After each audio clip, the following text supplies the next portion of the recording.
Hey folks, Rob Terrio. What I want to do is give you a little tutorial on how to create a quiz within a PowerPoint.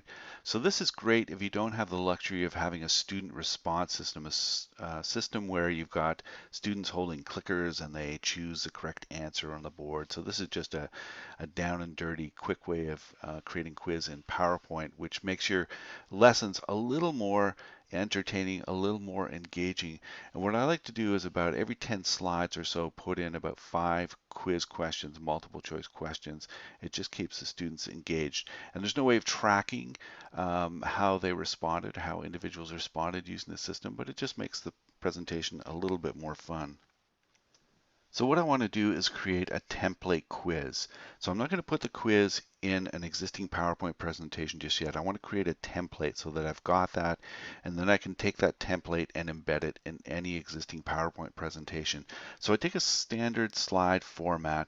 Now I'm going to do a couple of things to it. I'm not crazy about the black text, and the background you can change as well, but I'm going to take this title slide.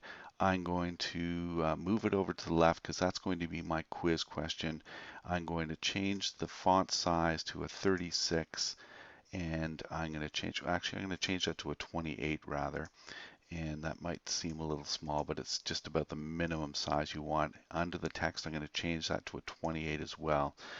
If I hit Control A, I capture all of those, and I prefer a different font color. So I'm just going to pick, I like this particular blue. Don't ask me why, but I like that blue. Anyway, so now what I'm going to do is this will be my template question. So all I'm going to do here is put Q.1 colon blah blah blah. That's all I'm going to do. Remember, this is a template. Now under text, I'm going to eliminate the bullet point and make sure it's lined up. And I'm going to create template answers. So it's going to be blah. And I'm going to make it 2 lines just in case my answers happen to be 2 lines in length. Now what I'm going to do is I'm going to shrink this like so. I'm going to shrink it over to this direction here to about that line. And I'm going to drag it over here so that I've got almost the entire space there. I'm going to bring this down just a little bit, maybe to the line or so, right there like that. And I'm going to create duplicates of this because I want to create a multiple choice question that has A, B, C, and D.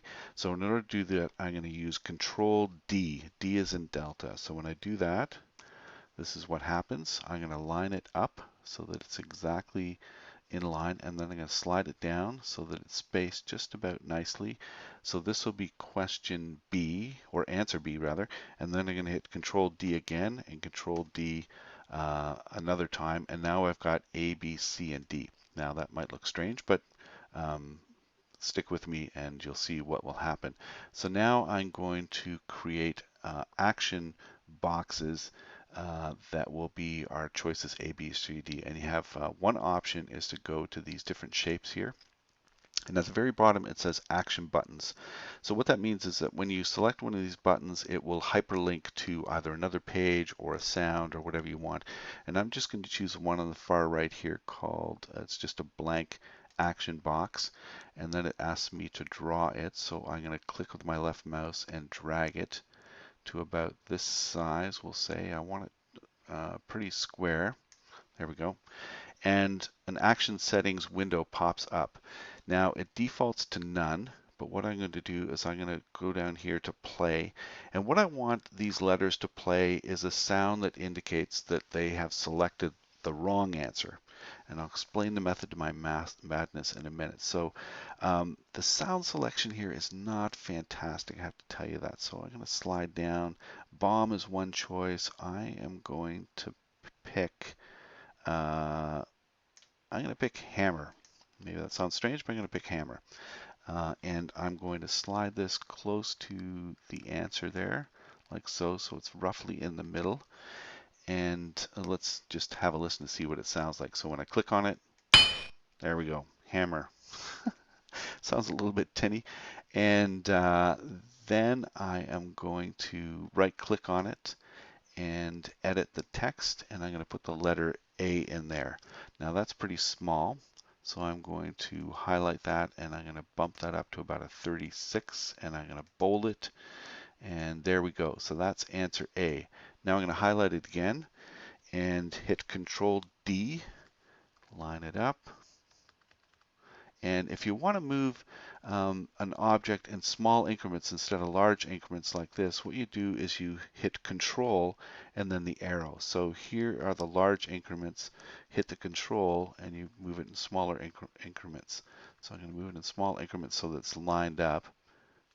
Let's see, that's about right. And then I'm going to slide it down to what would be answer B. And then I'm going to hit Control D again and Control D. Perfect. So it ends up in perfect alignment. Now I'm going to go in and edit this. I'm going to change this to B and this one to C and this one to D. And then if we go into show mode again, each one of these will be a hammer sound. So in other words, these are all the wrong answer. Now that might seem a little odd, but again, here's the method to my madness. We've got a template question, and if I go to slide sorter, I can create a series of, let's say, 5 template questions. We'll do that now just for fun. So I'm going to hit copy, and then I'm going to put my cursor there, and I'm going to hit paste. So now I've got 5 questions, and this is 1. I'm going to change this to 2, this one to 3, this one to 4, and obviously the next one to 5. And so now I've got 5 template questions. Now at this point, in fact, you're ready to take these 5 questions, go to slide sorter mode, and paste them into an existing PowerPoint presentation. And I'll show you what we would do when we do that. So I'll click on this one, hold down the Shift key, and click on the last one, and then I hit copy, or Control C works for copy as well. And then I'm ready to go into an existing PowerPoint presentation and just paste it in there in the slide sorter mode. So we'll just pretend we've done that. Let's just go back to our first slide here.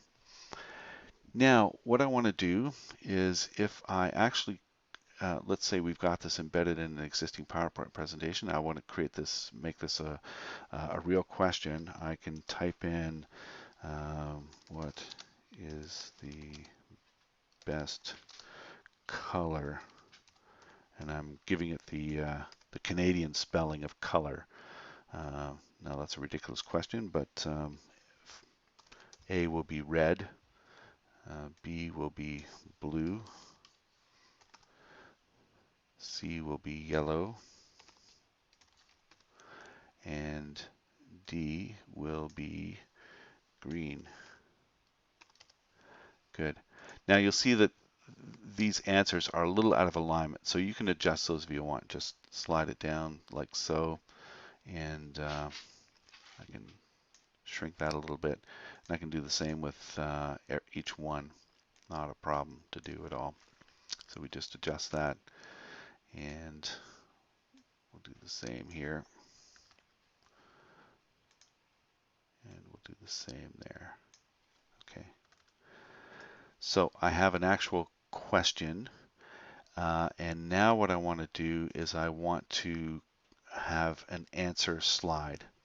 So what I will do is I'll go back into slide sorter mode.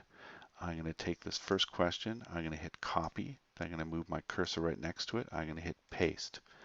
So now I'm going to go back to the first page, and remember that each one of these is wrong, right?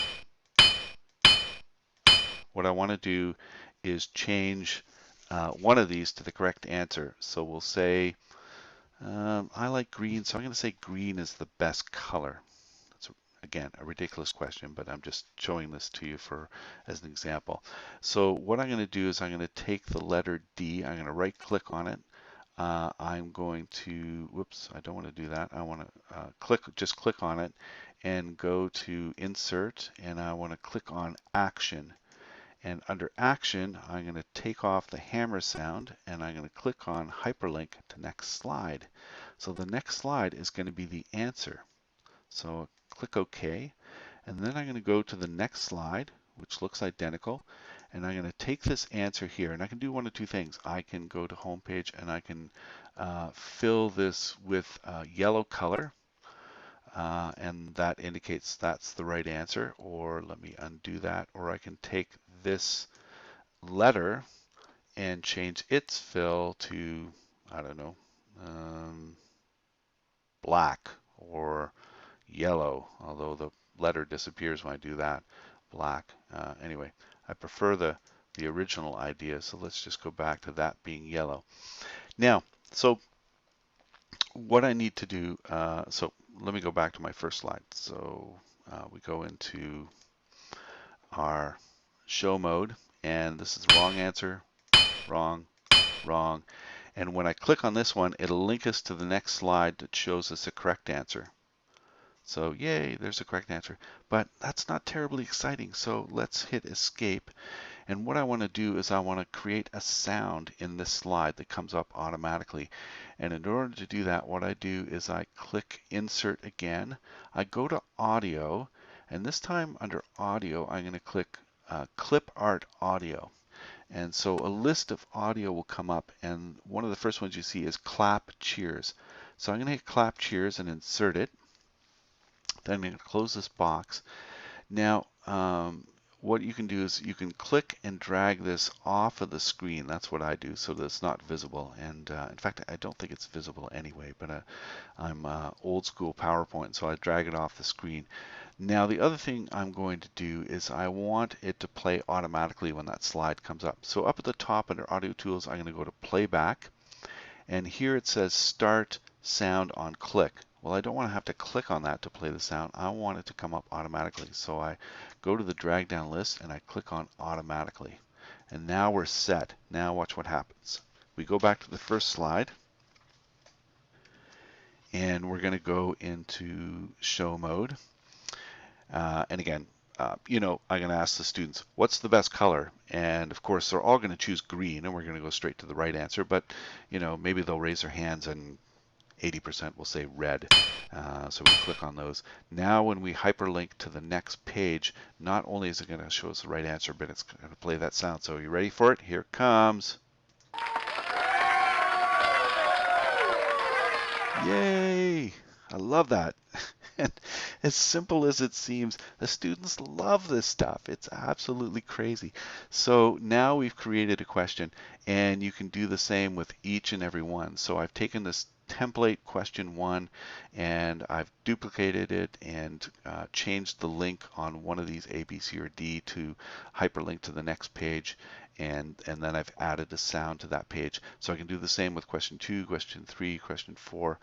And I do that after I've embedded my template into an existing PowerPoint presentation.